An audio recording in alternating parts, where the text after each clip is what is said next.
बिस्मिल्लाहिर्रहमानिर्रहीम, अस्सलाम वालेकुम जी। मैं नजमुल हसन बाजवा हूँ। नाज़रीन किराम, आज 7 जनवरी है, इतवार का दिन है और नवाज शरीफ साहब तत्ते तवे पर हैं। उसकी वजूहात बड़ी सादी सी हैं कि जो बोएंगे वही काटेंगे। ऐसा नहीं हो सकता है कि आप गंदम बोएं और चने काटें, या चने बोएं और गंदम काटें। जो आप बोते हैं वही काटते हैं, अपने गड़े में खुद गिरते हैं। और नवाज शरीफ साहब के लिए अपने गड़े में खुद गिरने का वक्त आ चुका है। नाज़रीन किराम, आज के दिन एक तो जो है ना वो बहुत बड़ी बड़ी खबरें हैं इस्लामाबाद से, और खबरें हैं इस्तीफों से मुताल्लिक। इस्तीफे आ रहे हैं, बहुत बड़े बड़े इस्तीफे आ रहे हैं। किस किस का इस्तीफा आ रहा, और मैं आपको ये बता दूं कि एक बहुत बड़े इस्तीफे की खबर मैंने परसों आपको दी थी। आपको याद होगा, मैंने एग्जैक्टली नाम लेके बताया था। आज वो हमारी खबर सच्ची साबित हो गई है, और उस इस्तीफे के बाद कुछ और इस्तीफे लाइन में, यानी कि आज समझ लें कि इस्तीफों की बारिश हो रही है।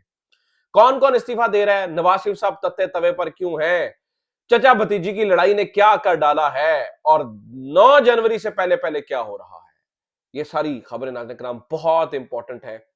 इनकी कुछ अहम तरीन तफसीलात है, मैं आपके सामने सारी तफसीलात रखने जा रहा हूं। आगे बढ़ने से पहले दरखास्त यही कि चैनल को सब्सक्राइब प्लीज जरूर कर लीजिए। आपकी सब्सक्रिप्शन हमें एनेबल करती है प्रोपोगंडा को काउंटर करने में, तो आप चैनल को और पेज को फॉलो जरूर करें और चैनल को सब्सक्राइब जरूर करें।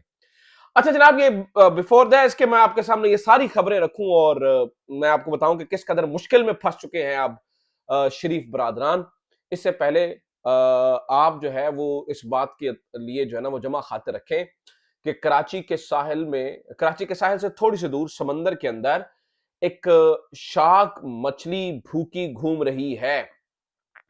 और मैं आपको बताऊं, हो सकता है जब ये वीडियो अपलोड हो तो आपके पास इंटरनेट ना आ रहा हो या कम स्पीड आ रही हो, और अगले 2-3 घंटे तो आपके पास स्पीड बिल्कुल नहीं आएगी, क्योंकि मैं आपको ये बता रहा हूं कि वो शार्क मछली अपने तेज दांतों से जो है ना वो काटने जा रही है उस केबल को। ठीक है, जिस केबल से इंटरनेट आता है उस केबल से काटने जा रही है उसको। तो ये अन मुमकिन है, ये किसी भी वक्त आप देखेंगे कि एक बड़ी गड़बड़ाहट जो है वो शुरू हो जाएगी, इंटरनेट खत्म हो जाएगा। पता नहीं, बड़ी अजीब मसले हैं इस मछली के साथ। ये मछली एन उस वक्त पर जो है ना वो इंटरनेट की केबल काटती है जब तहरीक इंसाफ का कुछ जलसा और होता है, तहरीक इंसाफ की कोई जो है ना वो इस तरह की चीज हो रही होती है, तो एन उससे पहले ये मछली आती है और केबल काट कर चली जाती है। लेकिन आज ग्राम, आप ये केबल काटे या कुछ भी काटे, अब जो है जो नुकसान होना था, the damage has been done. उसकी मैं मिसाल आपको देता हूं और वजह बताता हूं। खबरें एक एक करके मैं आपके सामने जो है ना वो रखता चला जाता हूं। सबसे पहली और बड़ी खबर यह है कि सेक्रेटरी इलेक्शन कमीशन ने इस्तीफा दे दिया है उमर हबीब साहब ने। अब ये इस्तीफा, नाज़रीन किराम, इस इस्तीफे के बारे में मैंने परसों आपके सामने तफसीलात रख दी थी, और मैंने आपको बता दिया था कि इस्तीफा दे दिया गया है। जिन जो लोग मुझे रेगुलरली देखते हैं उनको ये अंदाजा है कि मैंने आपको बताया था कि इस्तीफा दे दिया गया है। और नाज़रीन किराम, वैसे क्रेडिट देना चाहिए फहीम अख्तर साहब को भी, जो कि अंदर से खबरें जो है ना वो लेकर आते हैं, और मैंने परसों इस बारे में आपको बता दिया था। आज ये खबर जो है वो कंफर्म हो चुकी है, और बताया ये जा रहा है कि जी वो खराबी सेहत के बायस इस्तीफा दिया गया है। उनके लिए मैं आपको ये बता दूं कि ये खराबी सेहत नहीं है, बल्कि एक मीटिंग हुई थी। मीटिंग में काफी तल्ख कलामी हुई थी। पहले बात बदतमीजी तक पहुंची थी, बदतमीजी के बाद तल्ख कलामी हुई थी, और तल्ख कलामी के बाद जो सेक्रेटरी इलेक्शन कमीशन है वो दफ्तर छोड़ के गए थे। इसकी वजह यह है कि कुछ रिपोर्ट्स मांग रहे थे जो चीफ इलेक्शन कमिश्नर है, और सेक्रेटरी इलेक्शन कमीशन उन्हें ये बता रहे थे कि हाँ उसमें थोड़ी देर हो गई है, मेरी खराबी है सेहत की वजह से। और उसके बाद उन्होंने कहा फिर छोड़ें, आप घर जाएं। अब मैं आपको ये भी बता दूं कि चीफ इलेक्शन कमिश्नर जो है वो जब से इलेक्शन कमीशन में आए हैं तो उन्होंने एक बड़ा अजीब सा अपना मिजाज बना लिया है।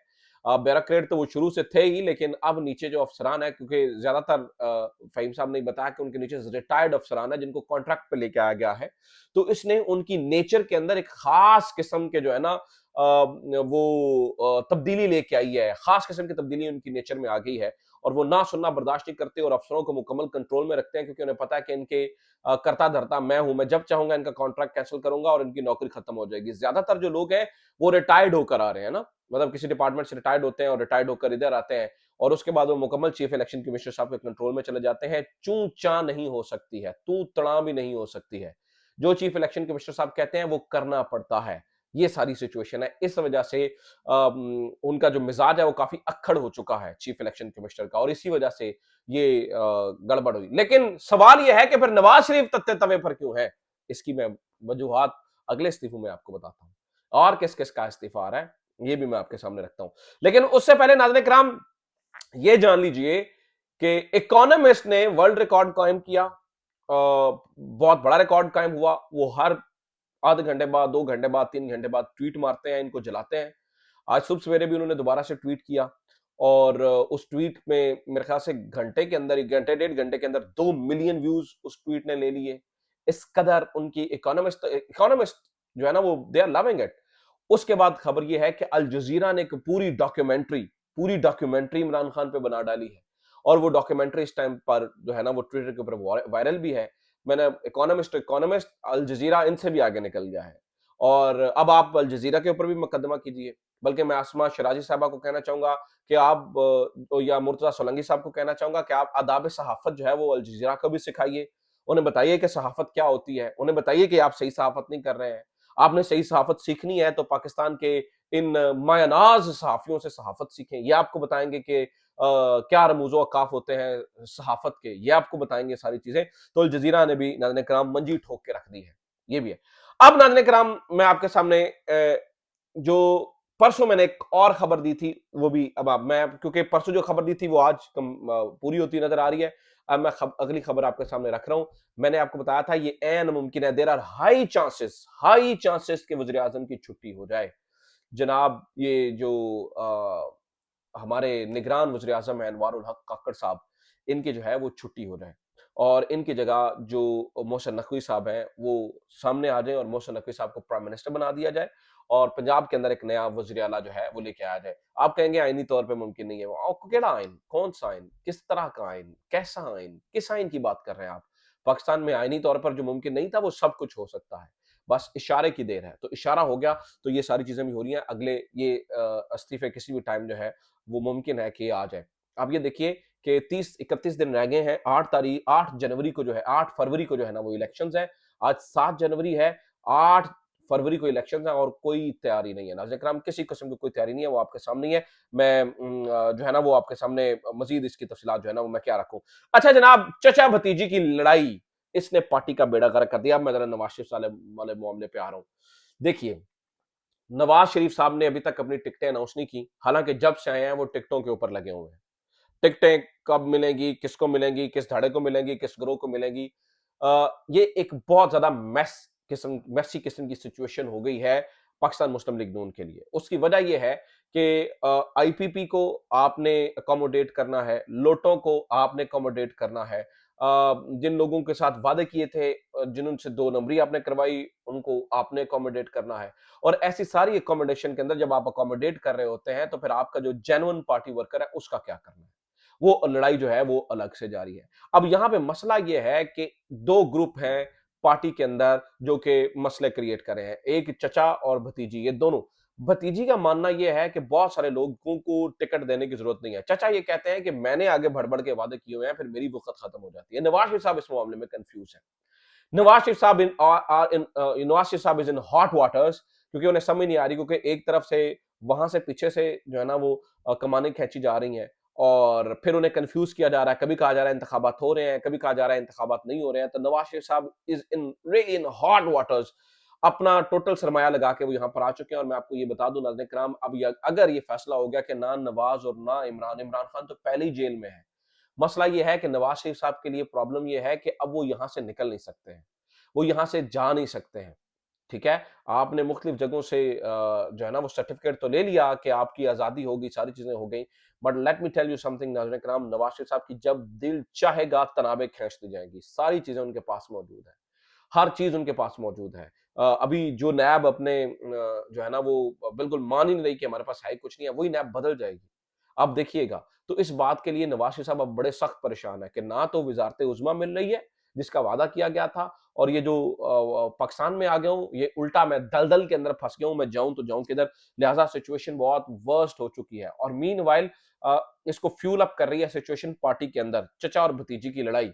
ये इस कदर फ्यूल अप कर रही है कि अब इन्हें बिल्कुल मामला समझ नहीं आ रहा है और फिर टिकटों का मामला आगे से आगे चला जाता है। अब 10 जनवरी की डेट बहुत आम है, उसको भी सुन लीजिए। उसकी वजह क्या है कि 10 जनवरी की डेट, 9 जनवरी को नाज़रीन किराम फैसला होना है बल्ले का क्योंकि पेशावर हाईकोर्ट के बेंच ने 9 जनवरी को मोस्ट प्रोबेबली ये फैसला कर देंगे। इसके बाद इन्हें इस बात का अंदाजा होगा कि ऊंट किस करवट बैठने जा रहा है। ठीक है ना? किस करवट ऊँट ने बैठना है उसकी वजह मैं आपको बता देता हूँ, क्योंकि इन्हें अभी तक ये भी शशोपंज में है कि भाई इलेक्शन होने हैं या नहीं होने हैं। तारीख में पहली बार ऐसा हो रहा है कि 30 दिन इलेक्शन होने में रह गए हैं और अभी तक कोई तैयारी नहीं है। कोई एक तैयारी अभी तक भी जो है वो नहीं की गई है। इन्हें समझ नहीं आ रही है कि चीज़ों को मैनेज किस तरह से करना है। क्या करें, क्या ना करें, बिल्कुल जो है ना वो चीज़ें आउट ऑफ कंट्रोल जो है ना वो नज़र आ रही हैं। तो अब ये जलसे-जुलूस जो है ना वो हो नहीं रहे हैं, फ्लेक्सेस लग नहीं रही हैं, कॉर्नर मीटिंग्स हो नहीं रही हैं और जो हो रही हैं उनका हाल जो है वो इंतहाई खराब है। तो लिहाज़ा नाज़रीन-ए-किराम यहाँ पर प्रॉब्लम है, इसलिए 10 जनवरी का इंतज़ार किया जा रहा है। और फिर अगर इलेक्शन में जाना ही पड़ा, तो फिर 15 के करीब जो है ना वो ये अपने जलसे-जुलूसों को अनाउंस करेंगे। उसके बाद फिर आपको पता ही है कि इनके पास सिर्फ 10 या 12 दिन होंगे अपने जलसे-जुलूस करने के लिए।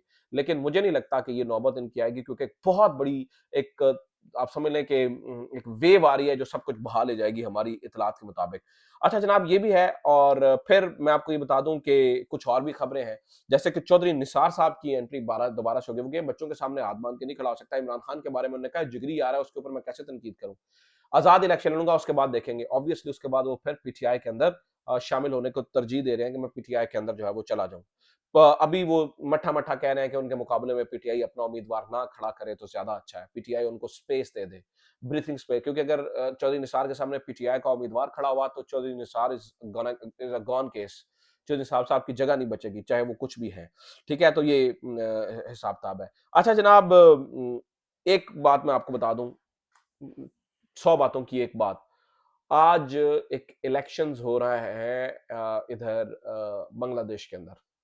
उन इलेक्शंस के अंदर जई तई फेरी जा रही है जमहूरियत की। 25,000 के करीब ऑपोजिशन के लोगों को कैदो बंद किया गया है और फिर फौज की मौजूदगी में इलेक्शंस करवाए जा रहे हैं। मैं हैरान हूं कि दुनिया बांग्लादेश के बारे में तो बात कर रही है, लेकिन पाकिस्तान के बारे में कोई बात नहीं कर रहा है कि पाकिस्तान के अंदर क्या किया जा रहा है, किस तरह से एक बड़ी पार्टी को साइडलाइन किया जा रहा है। हसीना वाजिद जैसा मॉडल ही शायद पाकिस्तान में अ, चलाने की कोशिश हो रही है कि जो इलेक्शन कमीशन है वो सारा खुद कंट्रोल करे चीज़ों को, और एक पार्टी को फेवर दी जा रही है जबकि दूसरी पार्टी जो है वो इस वक्त जेल के अंदर है। ये अब तक की सिचुएशन है, और ये सिचुएशन आने के दिन ब दिन अब वर्स्ट होती हुई नजर आ रही है। अपना ख्याल रखिए। खुदा हाफिज। पाकिस्तान जिंदाबाद।